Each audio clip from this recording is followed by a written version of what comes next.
On YouTube, welcome to another live portrait painting demonstration.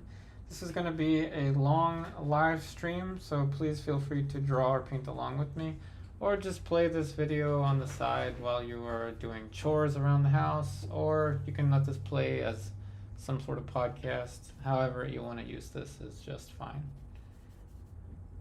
So I'm starting off by just blocking off the sort of the perimeter around the face. Basically just placement is what I'm doing. The surface that I'm working on is a wooden panel that was prepared with acrylic paint and shellac. So I'm gonna focus just on the face. Maybe we'll have something for the hair, little suggestion for the neck, but not much more than that. As this is a live demonstration, I will explain a few things here and there, but I won't be talking throughout the entire thing. So please feel free to ask any questions.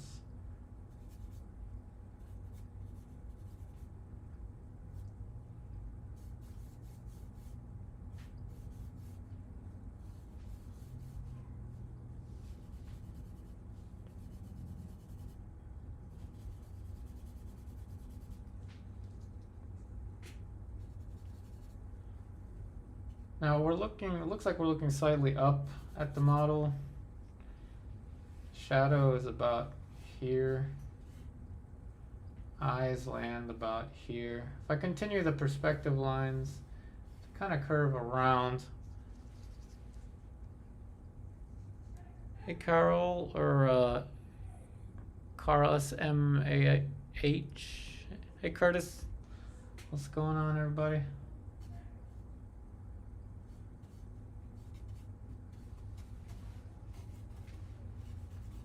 So I'm drawing with lines just a little bit more, but I won't do too much with lines.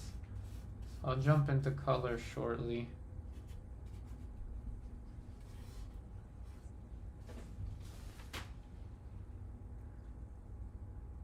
Let's see, a tutorial on how to draw melancholy. I could check that painting out. It doesn't quite come to mind immediately. I'm sure I've probably seen it, but I can check it out.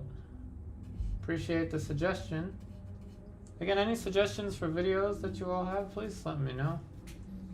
I'm open-minded.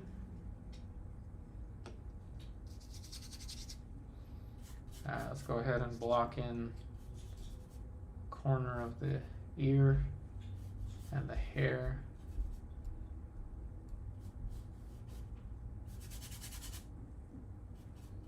I'm using just a brownish color to draw, to block things in. Same color I would use for any start of a portrait. Just getting the big shapes. Basically getting the momentum going for the whole design.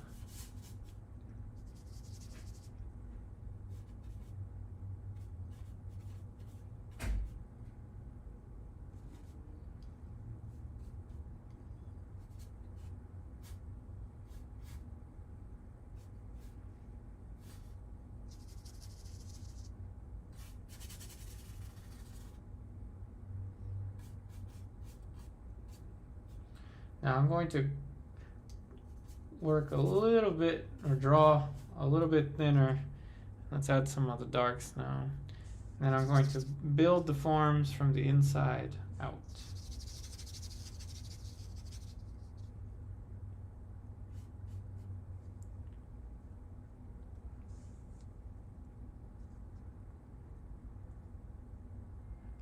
Oh, okay. So the answer is yes, I can look into that demonstration. So yes. Please remind me to look at it and see if I can or cannot.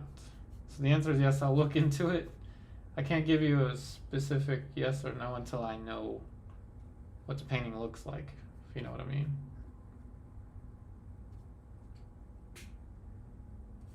But all portraits, I treat all portraits the same. So whether it's the Mona Lisa, girl with the pearl earring, a Nelson Shanks, anyone that we meet anywhere in life, I treat all portraits the same, as should you. So techniques will not change based upon who we're painting a portrait of. Alright, so pinch a little bit and then we'll build our way out, or maybe I have it exact, not entirely sure yet. But this is good enough. Yes, please, that would be much better. Yes, please. Instagram, let me know on Instagram. Just send me a direct message on Instagram.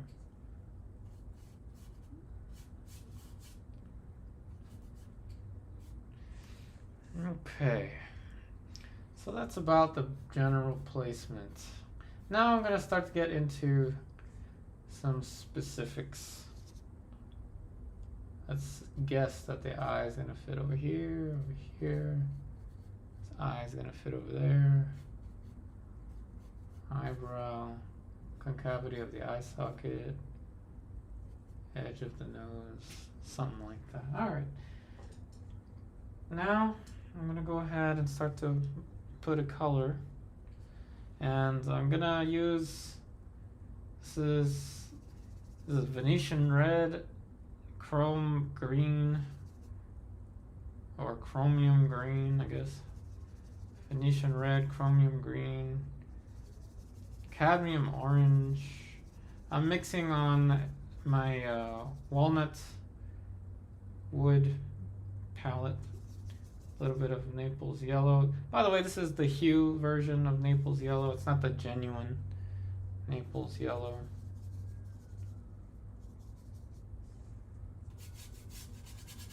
So that's about good. I'm going to thin this out a little bit. Some mineral spirits. So that's about good. Cover roughly around where the dark lights are going to be.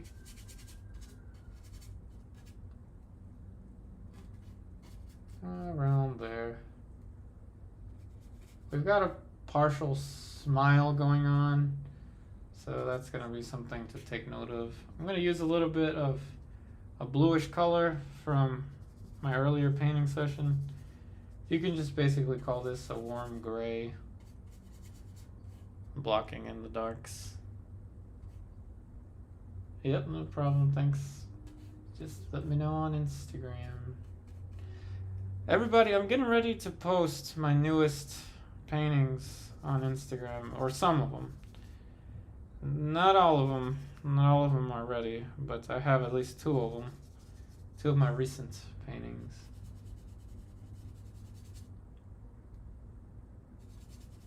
Don't judge a painter by their demonstrations. This is just an alla prima sketch.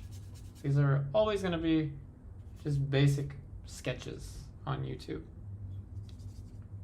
But for my more developed work, please see my Instagram posts coming up soon. I have deleted plenty of Instagram posts from the past, particularly my sketches and demos I've deleted. Now I'm mixing up kind of like a pinkish warm color right here for that note.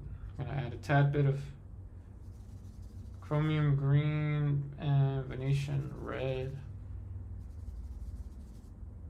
and a little cadmium red. Just getting the color going right now. Some hints of light right around there. So this is what I mean by building the portrait from the inside out. This is the bulb of the nose.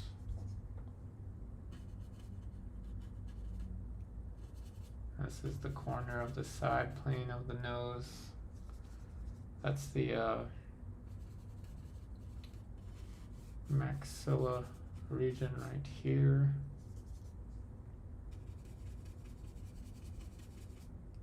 Now I'm going to thin out the paint a little bit and cover the remaining gray of the canvas. So we're going to have all of the panel, called it a canvas earlier, but it's a wooden panel. All of this covered. So the surface is pretty slick, but it's not overly slick. It's about a medium absorbency, if that's a word. Let's draw a little bit more.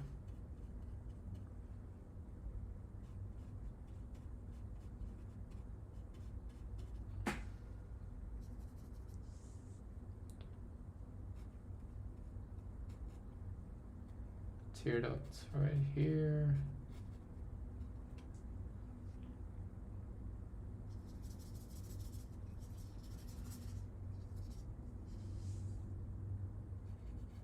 Corner of this eye, corner of this eye.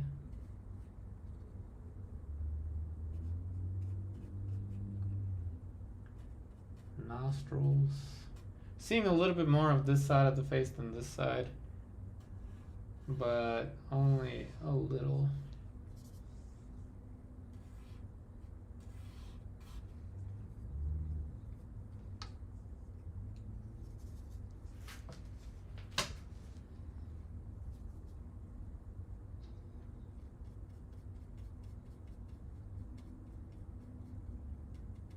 These brushes are linked in the description box for you. They're titled XDT. You can get them on Amazon for pretty cheap. I really like these brushes. Not sponsored by this company, by the way. I just want to let you know there's decent brushes out there, at least for me. I think they're decent at an affordable price. Given the state of the American economy, I cannot afford Silverbrushes. I really enjoy Silverbrush, in particular Silverbrush Grand Prix, but I can't dish out $20 a brush. These brushes are a bristle synthetic type mix. Out of all the cheap brushes that I've tried, I like this one, this brand, the best.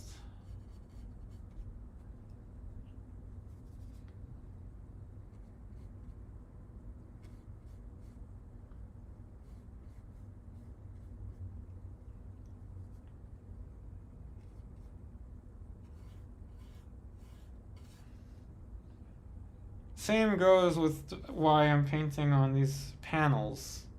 These are just some cheap 12-inch by 12-inch basswood panels that I've prepared with shellac.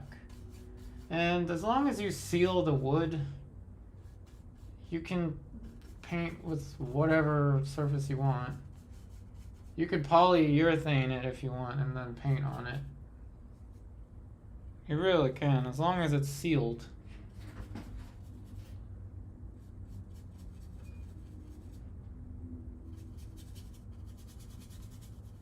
The rest is just marketing. Oh, okay. Let's see. Deadly radiation. Thank you, thank you. I got this picture from I think of Pixabay.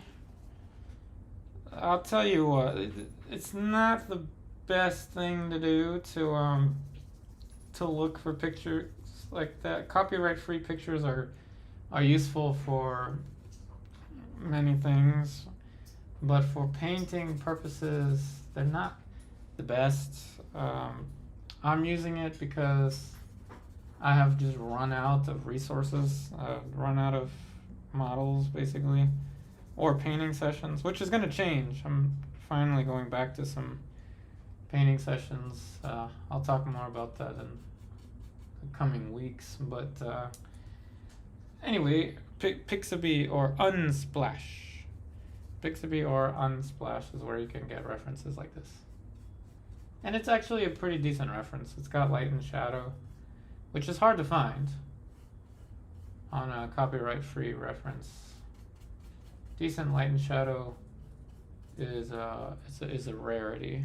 Now let me zoom in a little bit here so you can see the face, because I'm only going to focus on the face. Let's see if I can lift this. Okay. I'm only going to focus on the face, so.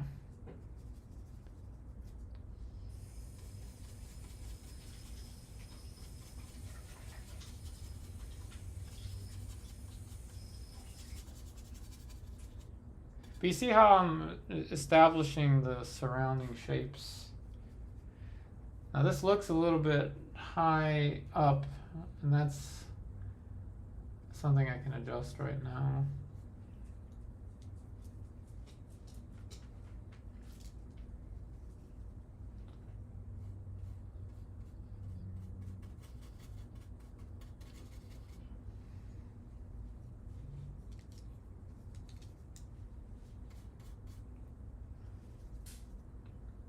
I always suggest that you start off with very simple adjustments, very simple decisions at first. Think of this as just kind of gathering information that you're going to describe later.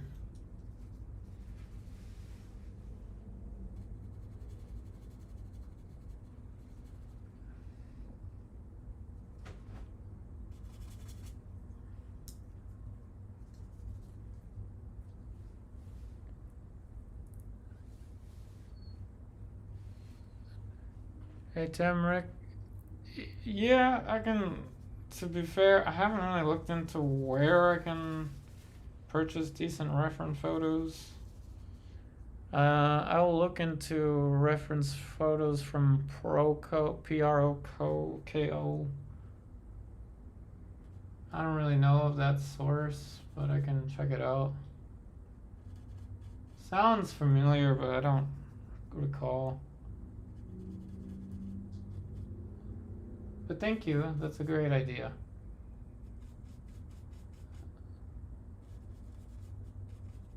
Getting decent reference images is a job, so people deserve to get paid for that. Totally understand.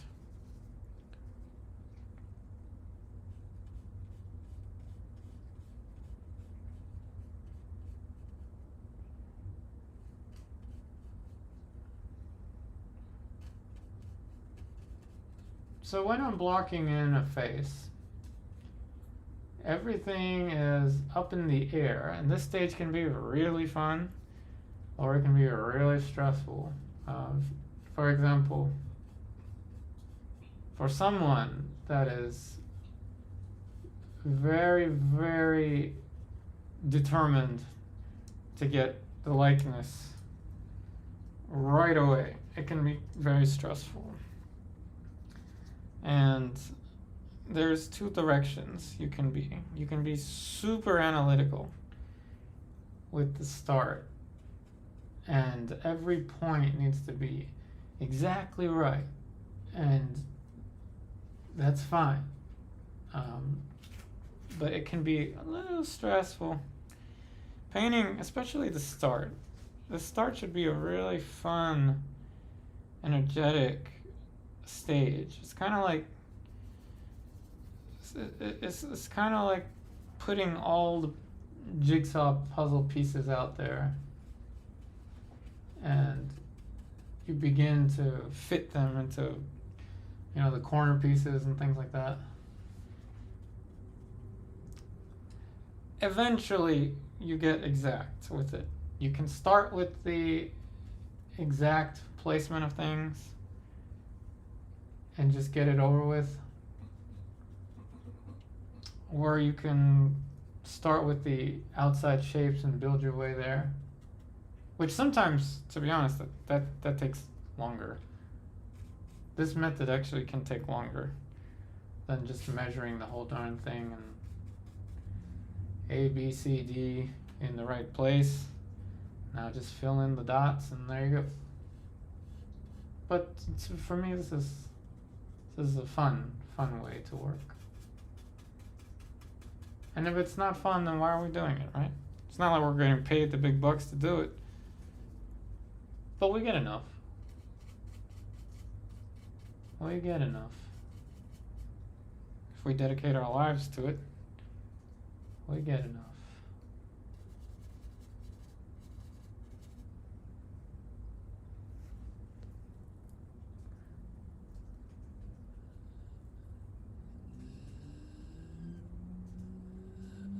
Oh, okay. Turmeric. Thanks for commenting that. Yeah, so for people that need decent light and shadow, trying to learn light and shadow, yeah, purchase from Proco. Okay, purchase from that source. I'll tell you what though, for people trying to learn portraiture from painting a reference photo is always going to be, well, you already know where I'm going with this, right? Paint from the pictures of the old masters.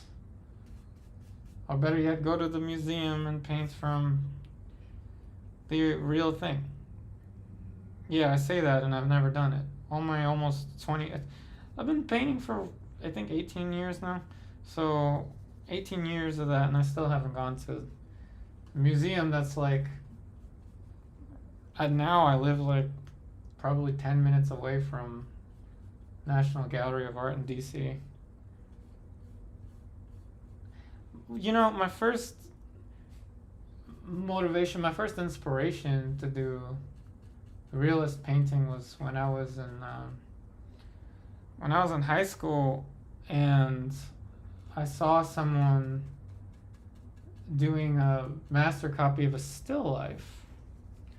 And I remember their jar. They had it wasn't this UFO cup, but it was a jar that had what I now assume was just mineral spirits, just old mineral spirits.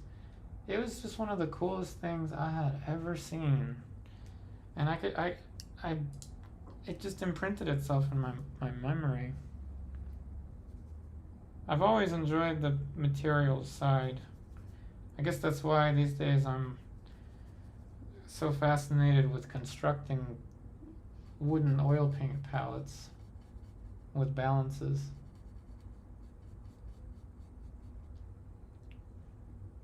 I've always enjoyed the materials side of it, just as much as I've enjoyed actually doing it.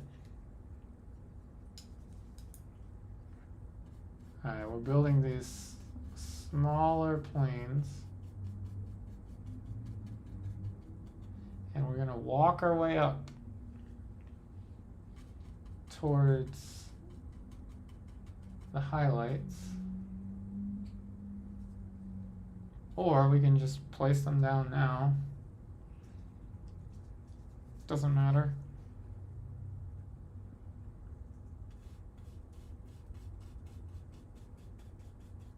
But to start, when I was at Studio Incaminati in Philadelphia back in like 2011 or something like that, there was so much emphasis on the art of the start, starting with a lot of energy, working through your arm. Basically, you kind of look like a sword fighter, holding the paintbrush all the way back here, and that's where I got this like kind of motion, the zigzag motion. But you also have other schools where they start tight, like Florence Academy of Art And one thing I've learned is don't judge a painting by its start. Don't judge an artist, like I said earlier, don't judge the artist by their demonstration. Because you just don't know what goes on in those extremely long studio hours. And that's what it's all about. The older I get, the more I realize it's really about facilitating a means for you to develop your own private studio work.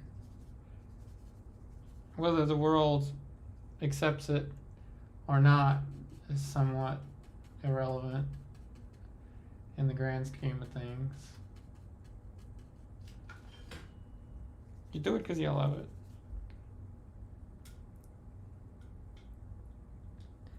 Hey, Michael KLR, Owling Dog Design.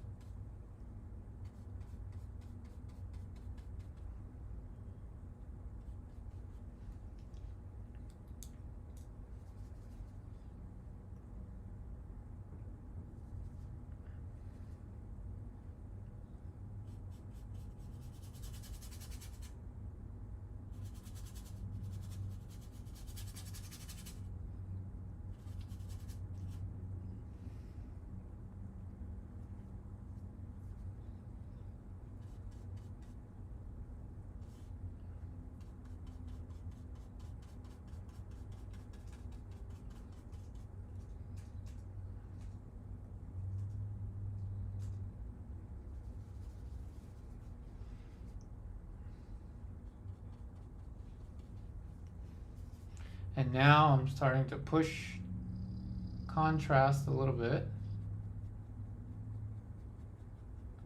So now that we got our big planes established, we don't want to just sit here in this stage. We want to move on. So this is how we move on. I move on by pushing the contrast a little bit.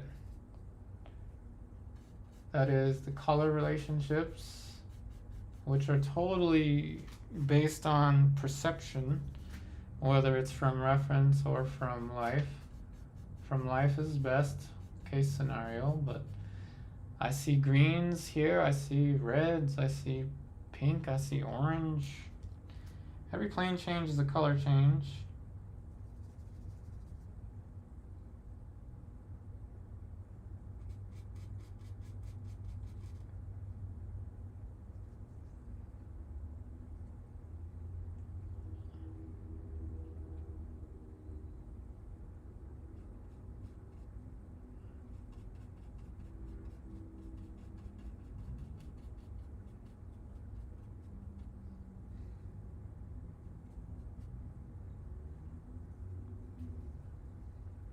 I tend to wait a little bit before blocking in stuff like the eyes. Like by eyes, I don't mean the tear duct or the upper eyelid. I mean the sclera of the eyes, the white of the eyes. I tend to wait because once you have the sclera, the pupil, the iris, it starts to become more of a portrait, so I hold back from that a little bit, but we get to it eventually, of course. About 30 minutes in is probably a good time to start getting that placed.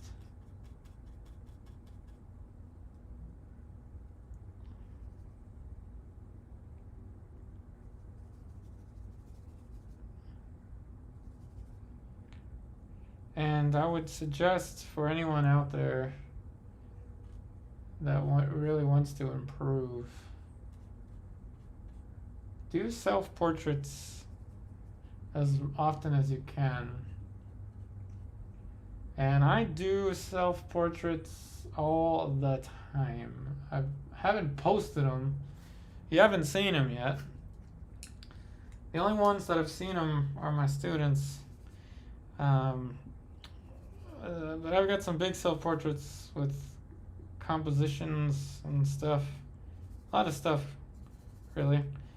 Um, it's the best case scenario for learning, but also for developing higher level work.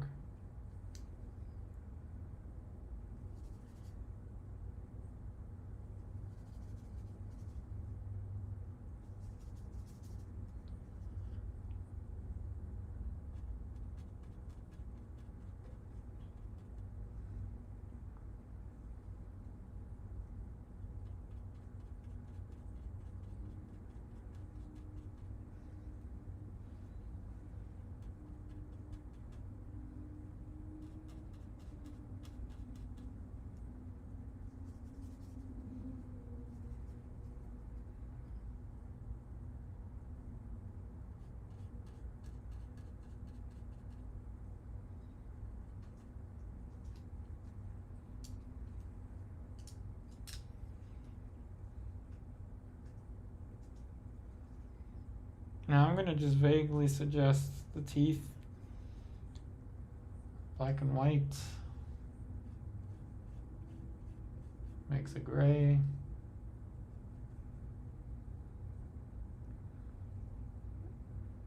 Lemon yellow with white for my highlight.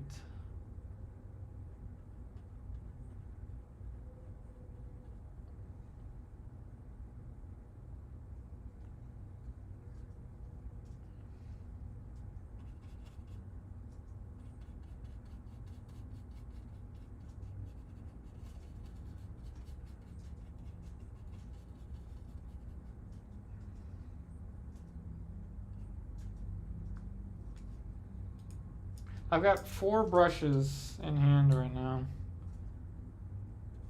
and that's to avoid having to clean any brushes right away.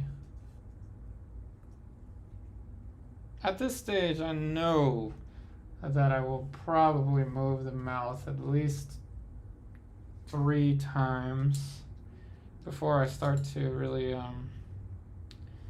lock into place for specifics, but as I place these shapes,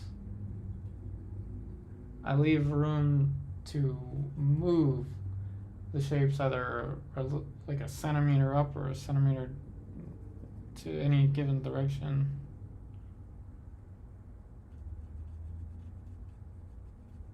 So all these shapes are still loose enough that I can move them around easily. And that's a golden place to be with the start of a painting. Is at least in my opinion, it's more fun if you're able to move things around, and you know how to do that.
Now another thing to look out for, and I'm gonna say this is for my intermediate to advanced level painters, is granted you already know to simplify the forms, you already know the planes of the face, you already know how to make a sphere look round and all the anatomy and stuff like that.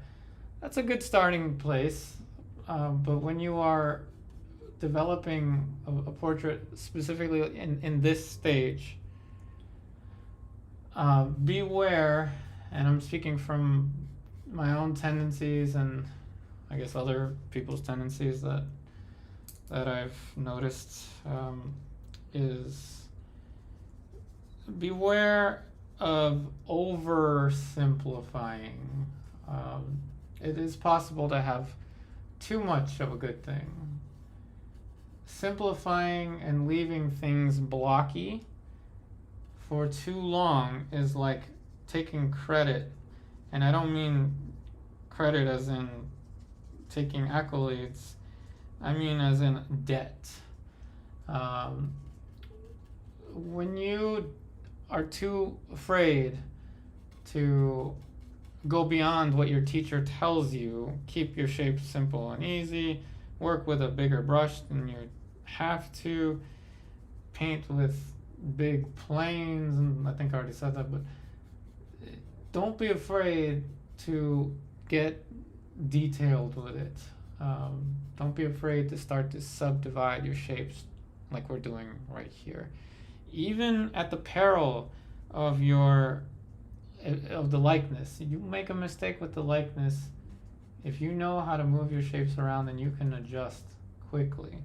But if you're too timid with placing more specificity earlier on than you're used to, if you're too timid to do that, then you may be stuck in the same skill level for many, many years.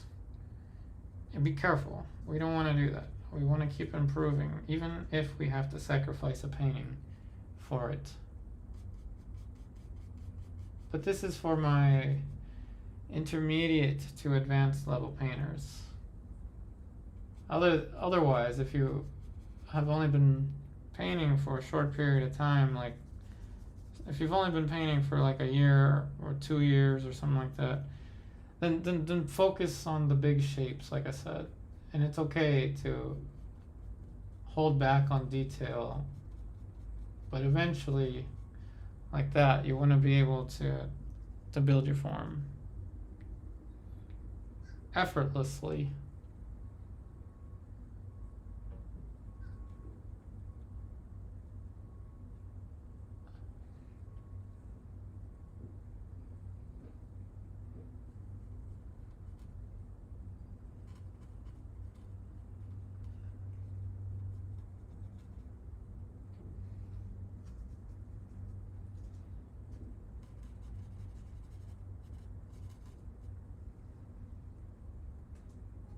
And trust me, sometimes I need to take my own advice. Sometimes I am exactly that.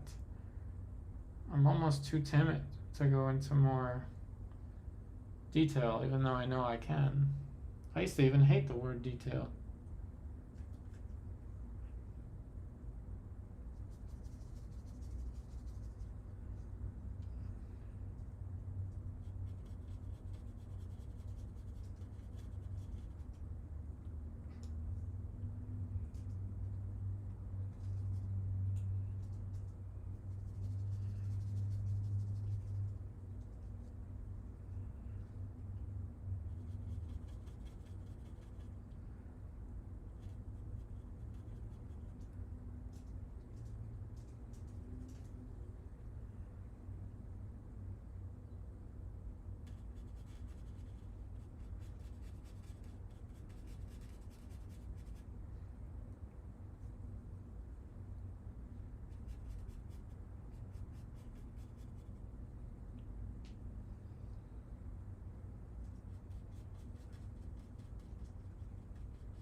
Alright, so anatomically speaking, like I said before, if you're not aware of the anatomical structure of the human skull and the bony landmarks associated with the placement of the features, please feel free to ask. I can talk about structure if you want me to. But I don't want to bore you with the same jargon, so I won't talk about it unless you ask. But a lot of it is, pretty much almost all of it is being used for what we're painting right now.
And form-wise, things are either more blocky or they're more round.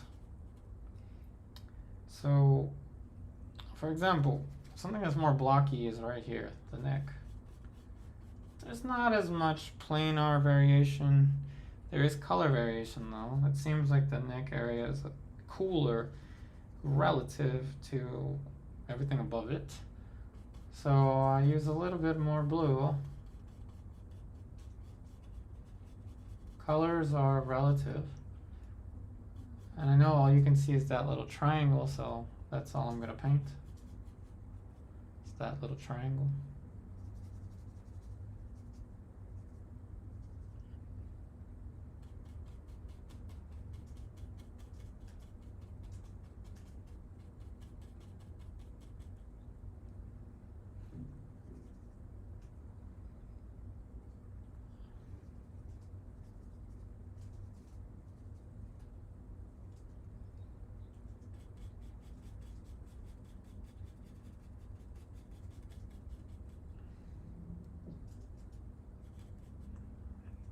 Now these brushes are just excellent for making a very specific mark. They carry plenty of paint, but they're not perfect. One thing about these brushes is the finish, whatever wood finish they use on the brush actually tends to come off. When you're cleaning with soap and water, after you clean with your mineral spirits, the finish on these brushes actually tends to come off. But that bothers me really, it doesn't bother me at all. It bothers me as much as the color being a different color. I wouldn't care about the color of the brush. Nor do I care if the finish on the brush is wearing off.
Thanks, Owling Dog Design. Glad you admire my discipline.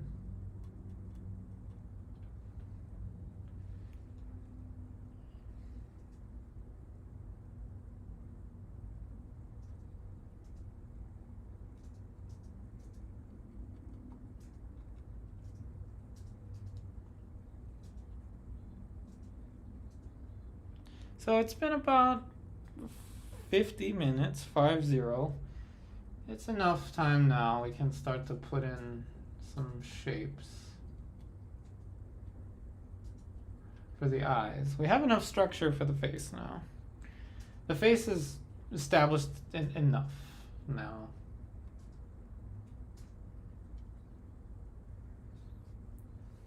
Though if I had more time, I would spend more time with that.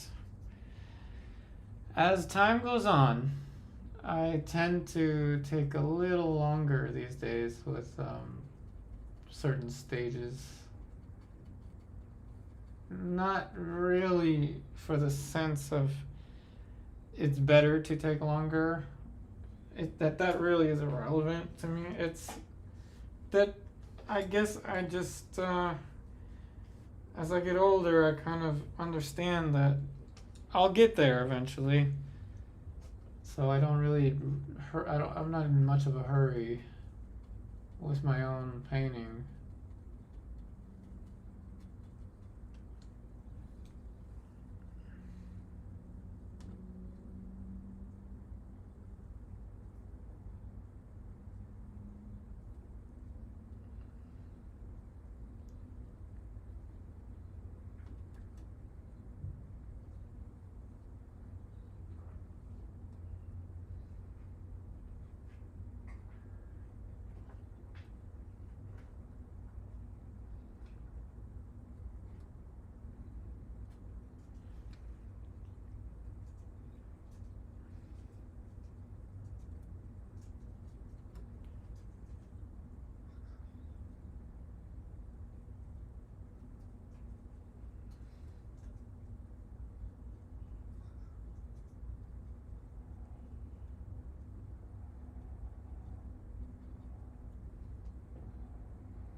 This is cerulean blue and white with one highlight, cobalt blue and white with a little bit of lemon yellow.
Thanks, Owling Dog Design.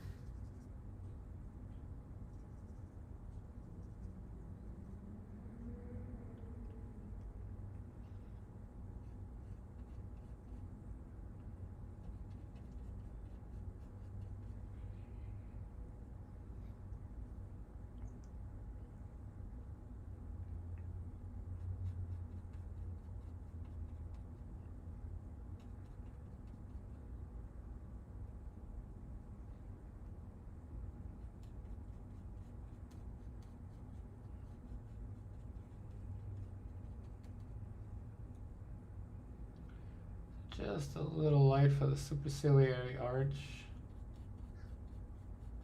And I'm punching the light just a little more, the frontal eminence of the skull. Letting this edge blend out a little bit closer to the hairline.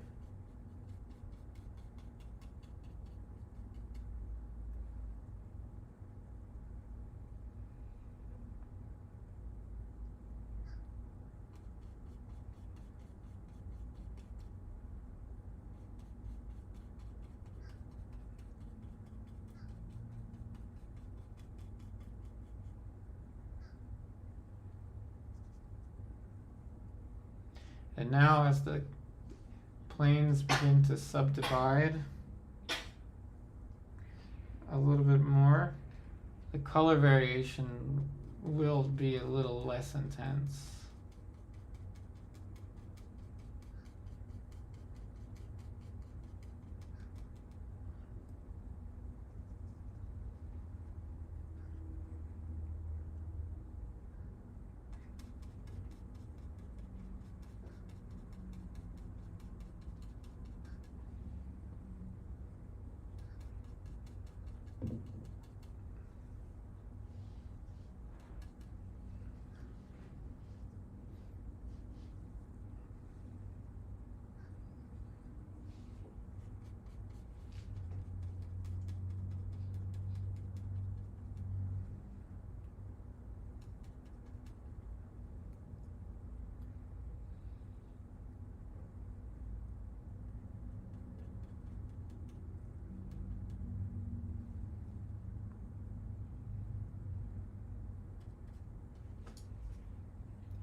So at this stage, the surface is latching onto the paint really nicely.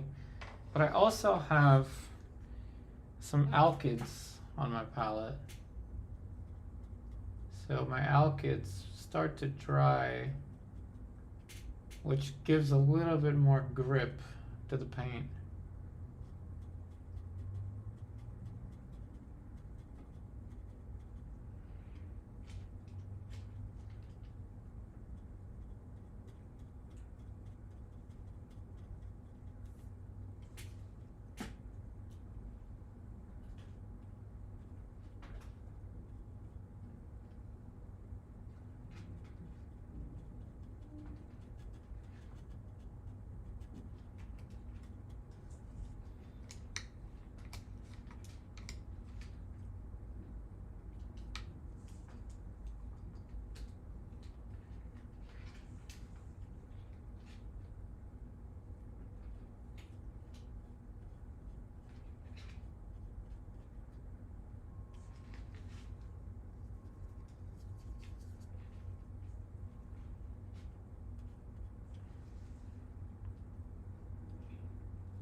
Hey Grace, welcome, welcome.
Using a little bit of Perylene red for this. This is a gambling color.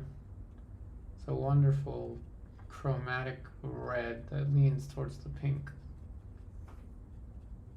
Very high tinting strength. But it's a very slow dryer. So I mix it with a little bit of alkyd.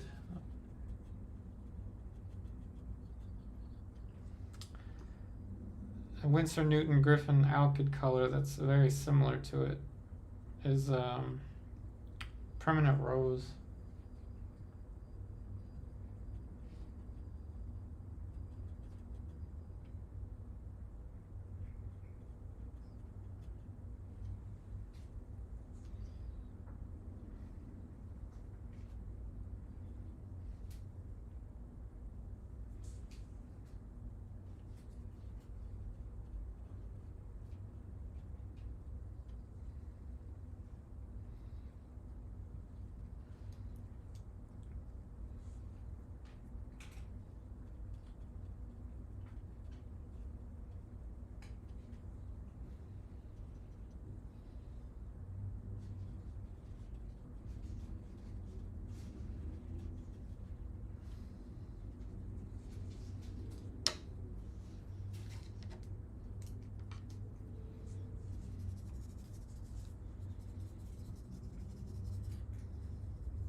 And just about the only earth color on my palette, I think, is Venetian red. The rest are chromatic colors.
And whether you use lead white or titanium white, up until this stage is somewhat irrelevant, but when you get to, say, this right here,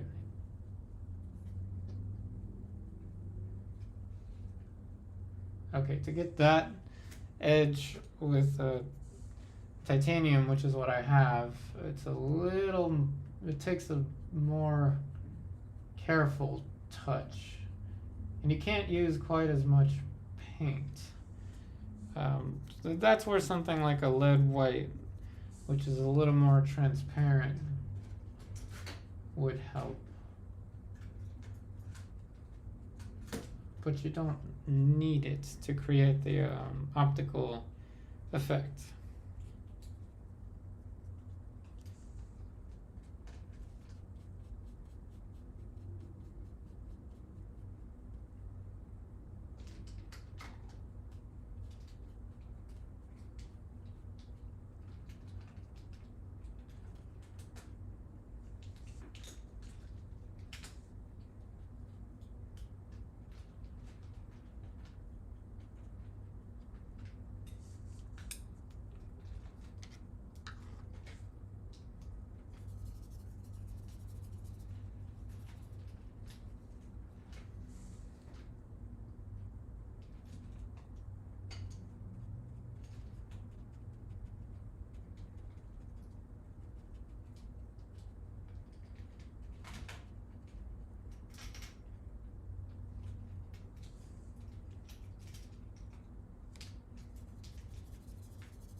Now this is a good place to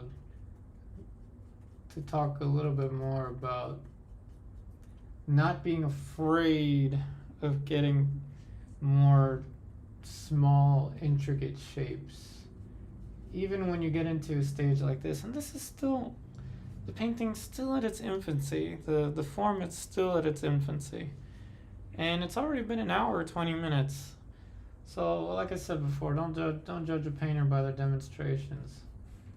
This is only a mere suggestion of what is possible with these techniques, and the illusionism that you can create with paint is incredibly vast. You can go far beyond what you could imagine.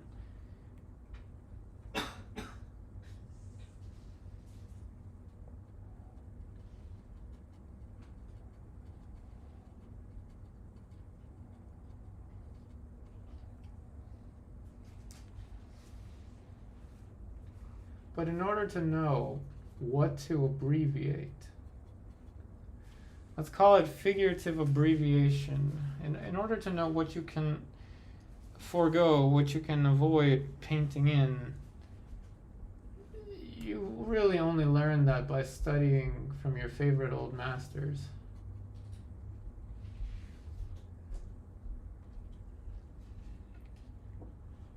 Because you can't get everything. You can't get everything.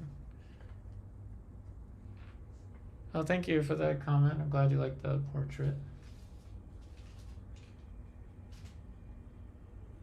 So for example, I study Rembrandt, Vermeer, Nelson Shanks, and Sargent, and with great, I'm going to say obsession. I've been obsessed with trying to learn what it is that they did to create the kind of illusionism that they created. And a lot of it is knowing what to leave out. It's kind of strange, but sometimes it's just as important. Well, you can finish the rest of my sentence. Sometimes it's just as important to know what to leave out as it is to know what to put in. And sometimes it's just as difficult to know what to take out. What does not need to be said.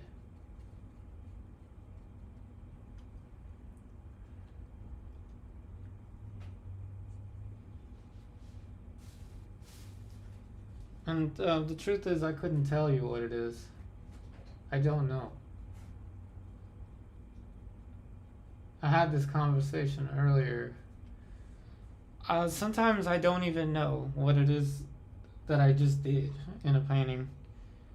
It just kind of happened, and it kind of worked. And it's something that I repeated several times, and it just kind of works. But for me to explain it is a whole nother level of difficulty.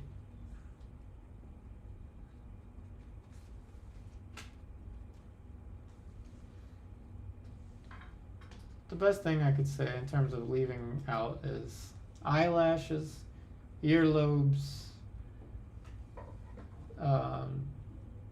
little curls in the hair. These are things you can put in later. When it comes to the subforms, this is where I'm at the limits of my knowledge. When it comes to the small intricacies within the forms, I'm allowing myself to paint in shapes with a little more, I want to say, blotchiness to them, like more like right there. Stuff like that. I'm leaving it be, rather than I can easily go and blend it in right away, but I'm deliberately trying not to blend them away. You can make it look very smooth and polished like a photograph, but I'm avoiding that right now. There's still some brush strokes that have not been made smooth yet, but I will. I want to keep the forms as open as possible for as long as possible while I'm in this stage.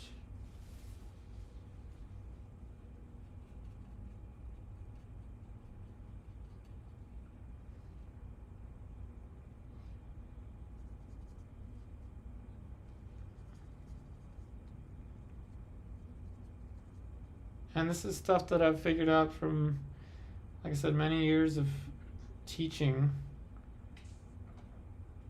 many years of commissions, painting from life.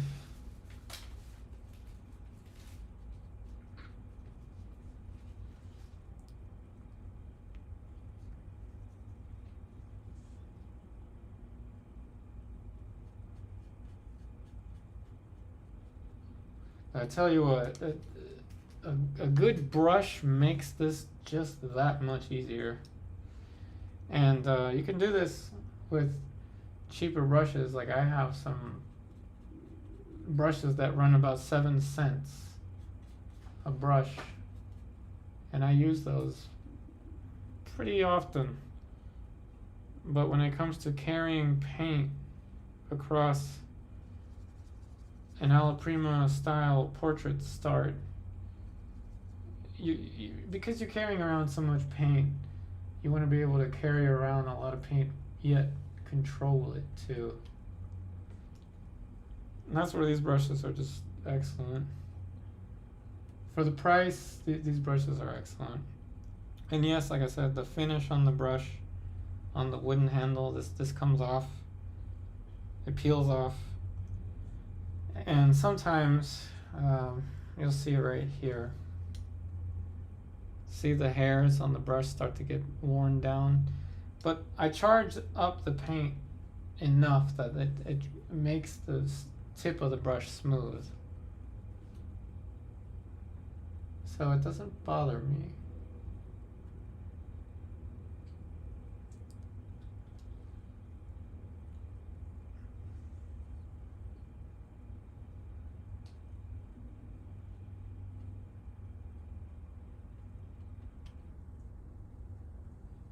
But I do have some brushes that I leave in linseed oil. Big brushes that I don't want to clean, I leave in linseed oil like this, and they keep for years like that.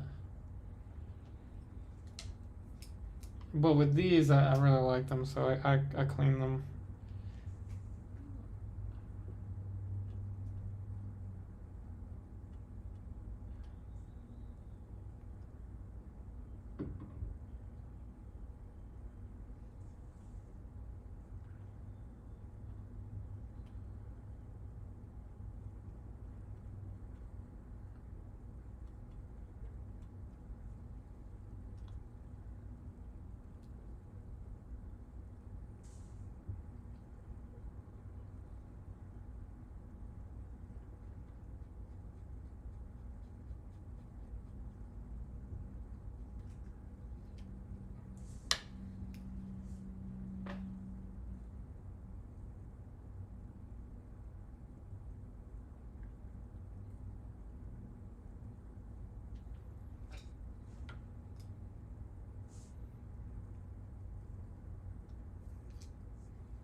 Alright, now we're getting real specific. So I'm going to hold on to just two brushes. Light and dark.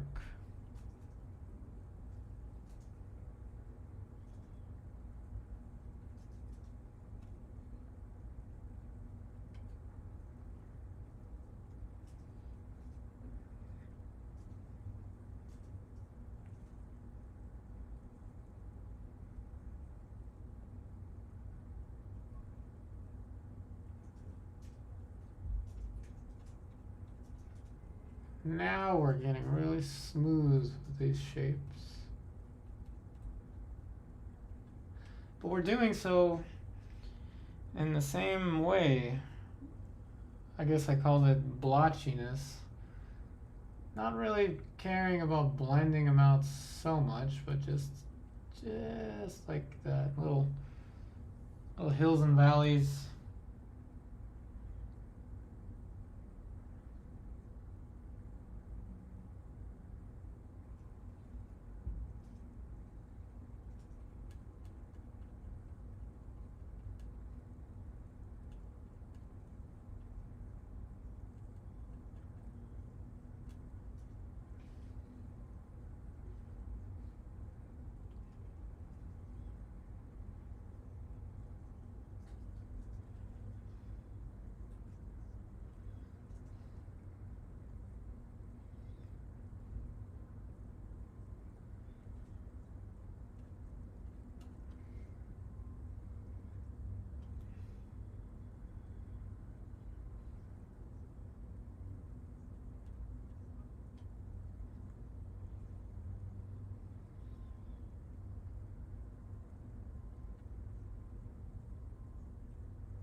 Here's those 7-cent brushes I was talking about.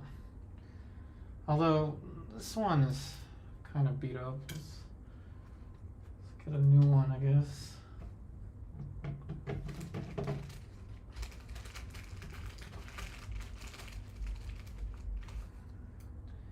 Alright, cheap brushes I can use for small blending purposes.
Even the eyebrows have light and shadow.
Hey Truer, what's going on?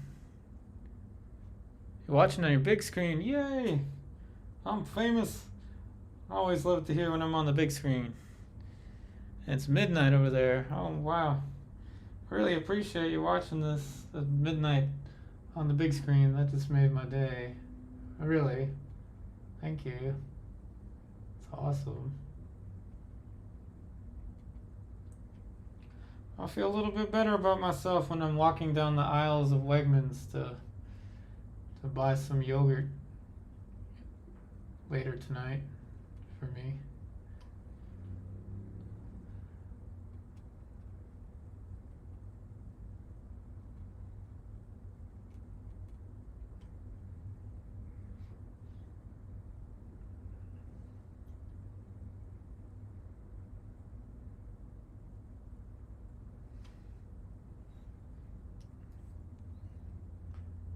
I will put some stuff in for the hair.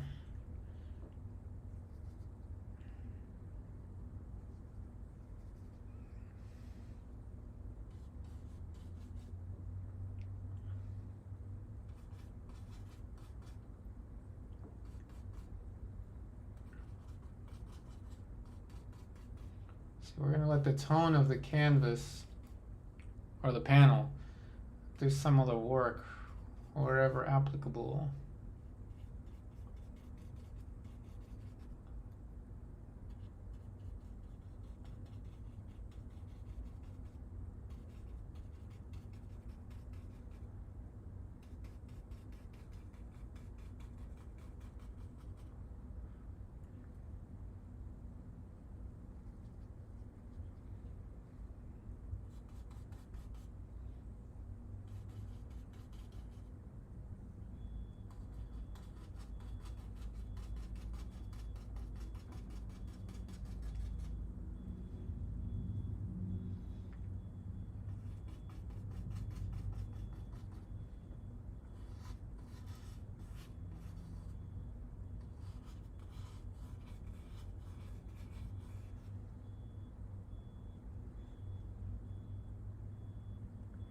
Well, thank you, Truer. Thanks for watching from Germany. That's awesome. Appreciate it.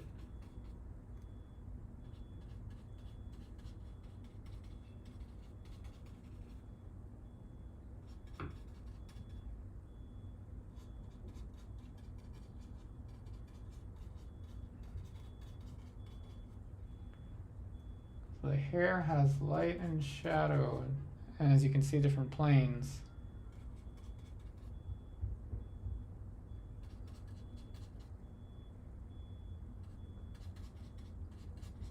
Really letting the tone of the canvas do a lot of work for me.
Now we'll put a little bit of information for the ear.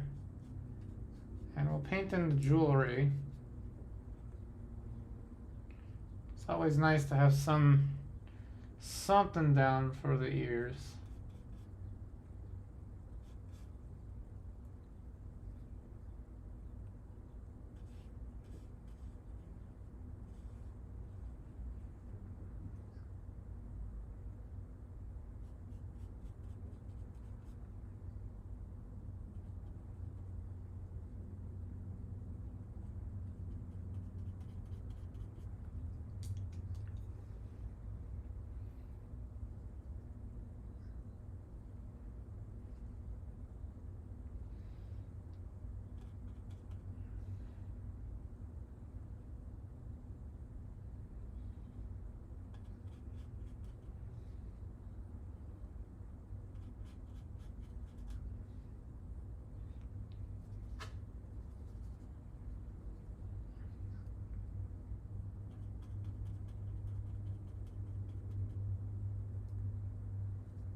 Oh, thanks, Grace. It's almost midnight over there. I'm also on the big screen. Yay! Awesome. We made it to the big screen, everyone. Big screens worldwide. I do appreciate it. That's awesome. That is awesome.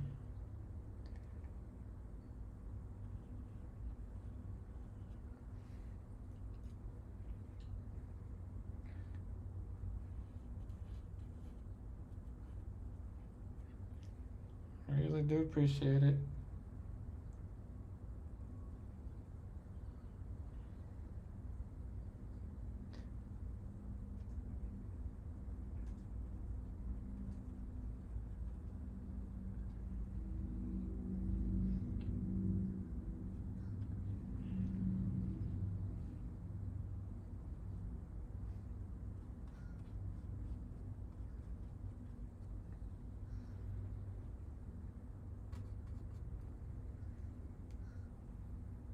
I guess it's a good thing I zoomed in on the face. It's probably better for the big screen, I think.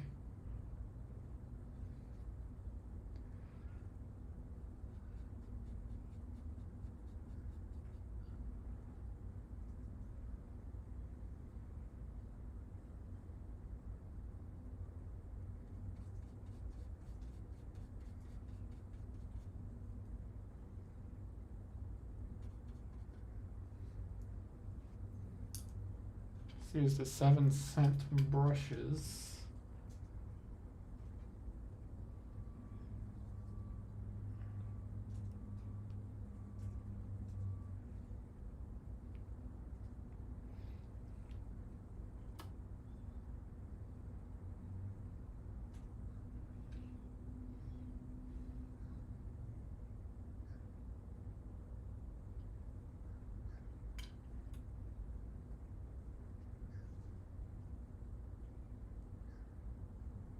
Now, if I had lead tin yellow or genuine Naples yellow, this is where I would use it.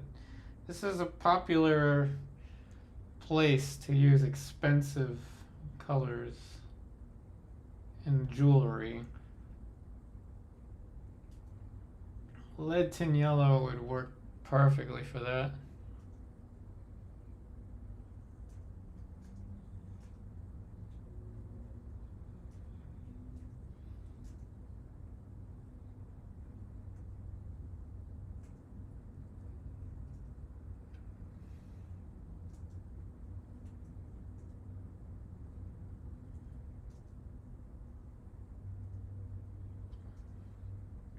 But instead of lead tin yellow, I'm using lemon yellow. But you can get a lead tin yellow substitute called nickel yellow.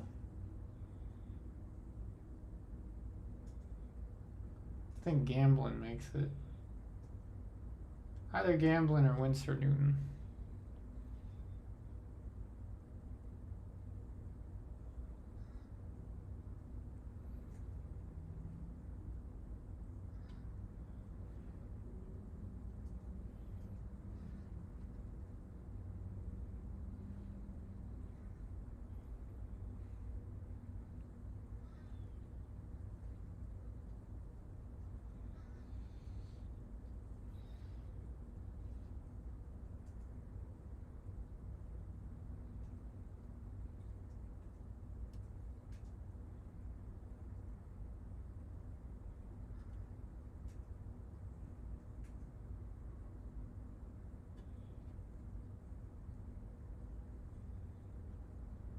So again, the paint handling helps getting the wet paint to stick onto the wet paint.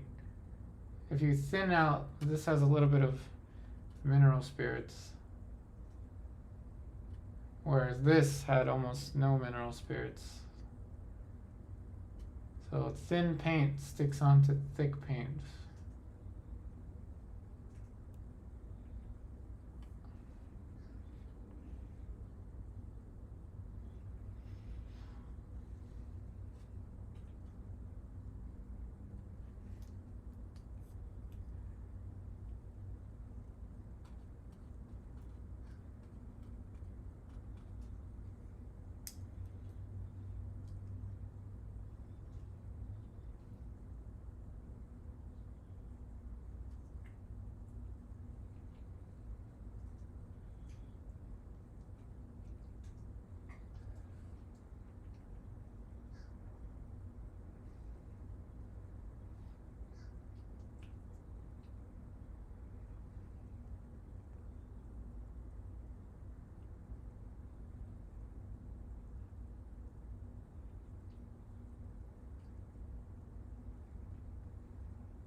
Now you see how the surface is slick, but it's not so slick.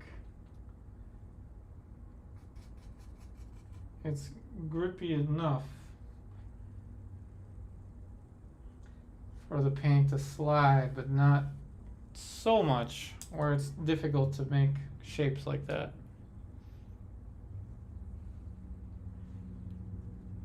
And you can control that depending on how you want your surface to handle.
Okay, we're almost there.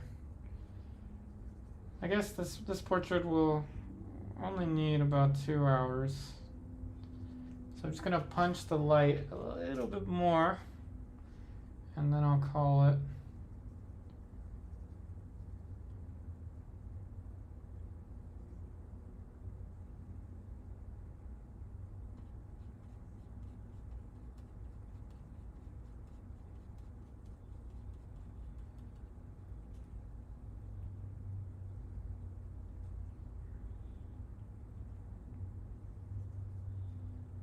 But the goal is always to paint this as if it was done from life. Now what will give it away is of course the smile.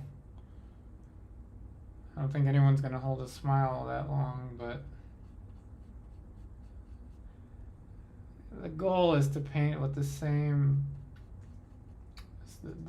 focus, the same intensity as if this was from life.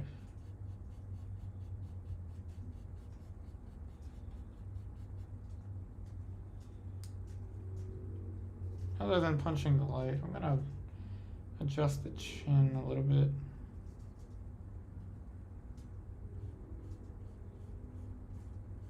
Now there is some distortion on the camera, but I guess closer to the end now I can tell you. I made the face wider on my end so that it would work with the distortion of the camera, which is not something I've ever done before, but I just did it anyway. It looks closer to what it should be with the distortion.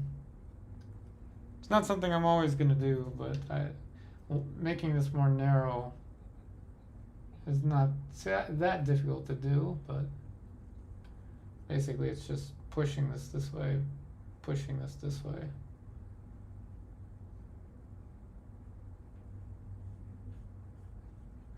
Artists that have done things like that are Caravaggio. Push the perspective so that the viewer can see what you intend them to see. Caravaggio has pushed perspective on things, knowing that people would see his paintings from far under. They would be looking up at his paintings, so he would make things look bigger above.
Alright, now we can return to punching the lights a little more.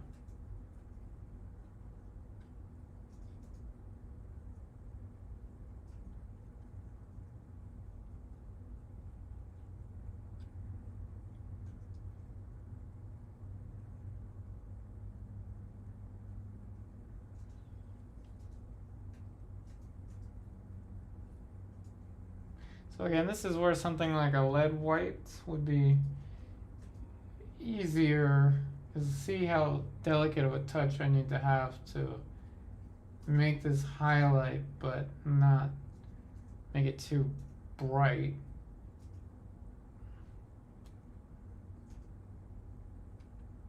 But you can do it without lead, you don't need it.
Okay, so we're at the 2 hour mark.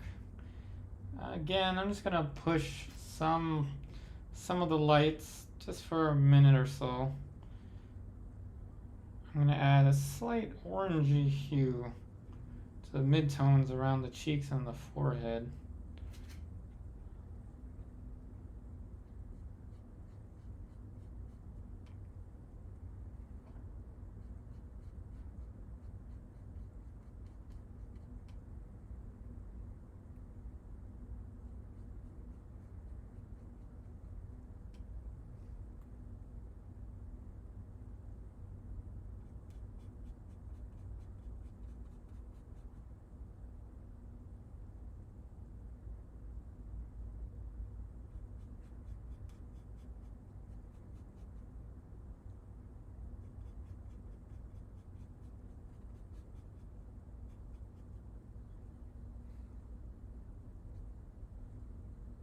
And that's with white, cadmium, yellow, Venetian red, and Indian yellow.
Alrighty, so there you go. Portrait painting in 2 hours and 3 minutes. The important thing, as I said before, was to focus on simplicity, but at the same time, don't be afraid to add more intricacy early on and work with that intricacy just as freely as you would with the big shapes. So once again, thank you all so much for watching. I wish you the very best, and I'll see you next time.